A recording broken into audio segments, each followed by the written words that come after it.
C'est le petit stupide d'Emmanuel Macron qui a ouvert les yeux aux Africains. Petit stupide Emmanuel Macron qui a ouvert les yeux aux Africains. Si jamais nous perdons ces colonies, nos fils, nos petits-fils iront en Afrique chercher leur subsistance. La migration va changer de direction. D'accord. L'Union européenne, à côté de la France, doit faire en sorte que cette vision africaine échoue. C'est ce qu'il dit. Et il va plus loin. Cette vision, nouvelle vision des Africains de l'AES doit échouer. Le Niger, le Mali, le Burkina, s'ils réussissent, d'autres suivront. Il faut que Emmanuel Macron parte, ça je suis d'accord avec lui, même si c'est avec regret. Il faut que Emmanuel Macron parte ou la France en souffrira. L'Afrique n'a pas d'histoire. La même chose que Sarkozy avait annoncé. Tout à fait. L'Afrique n'a pas d'histoire et en conséquence, ça c'est sa conclusion, l'Afrique ne peut pas dominer le monde. Mais l'Afrique n'a pas besoin de la permission de quelqu'un pour dominer le monde, puisqu'elle l'a déjà dominé à un certain moment où ce monde duquel il se réclame n'avait aucune existence humaine ou organisationnelle. Je ferme la parenthèse.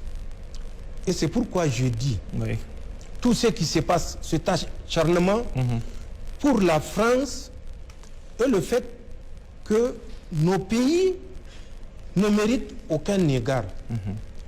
Nos pays doivent rester les colonies qu'on exploite à volonté. Et c'est ce qui me ramène vers nos ressources naturelles qui sont un autre point. En plus du mépris fiché, il y a ces ressources naturelles qui sont la base de l'acharnement français. Parce que les Français l'ont compris avant le Nigérien, à commencer par l'uranium, exploité depuis plus de 50 ans, depuis 68. L'uranium a fait la prospérité de la France. Les Français l'ont compris. Mais l'uranium a fait la misère et la mort des Nigériens. Ça, malheureusement, les Nigériens ne l'ont pas compris. Toutes nos ressources, qu'elles soient sur le territoire national nigérien, qu'elles soient dans le sous-sol burkinabé ou malien, sont l'objet de cet acharnement en deuxième point que l'on observe non seulement de la part de la France, mais également de toutes ces puissances occidentales qui forment bloc derrière la France, malgré vraiment cette évidence qui est là, que ce qui se passe n'a rien à voir avec l'humain, n'a rien à voir avec la volonté de la France à défendre le droit ou la démocratie, d'ailleurs qui sont des données à géométrie variable qui évoluent en fonction du contexte et des intérêts de ces puissances. Donc, c'est ce qui fait que la France s'acharne contre nous. Et troisième explication, c'est la Confédération. Dans cette organisation que nous avons créée, trois piliers ont été retenus comme étant des piliers impérativement communs à nos 3 États. La défense, la diplomatie et le développement.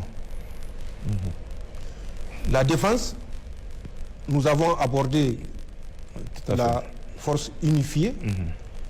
Avant même que cette force unifiée soit créée, je l'ai expliqué que nous menions des opérations soit avec le Burkina ou avec le Mali, et le Mali également avec le Burkina.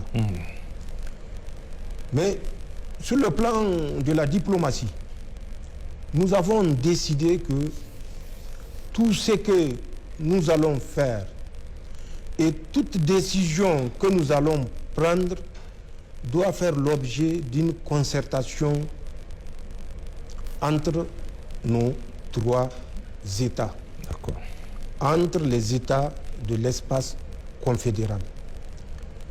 Le développement qui est le 3e pilier, vous l'avez suivi récemment avec la création de la Banque d'investissement et de développement, donc la Banque confédérale d'investissement et de développement. Cette banque, dont le capital est estimé à plus de 300 milliards, sera constituée par les efforts propres, endogènes des États de la Confédération. Donc, c'est pour vous dire que, et sur le plan défense, sécurité, et sur le plan diplomatie, et sur le plan développement, les États de la Confédération s'activent et c'est une réalité. Nous ne sommes pas restés dans la théorie stérile. Car comme le dit un sage, la théorie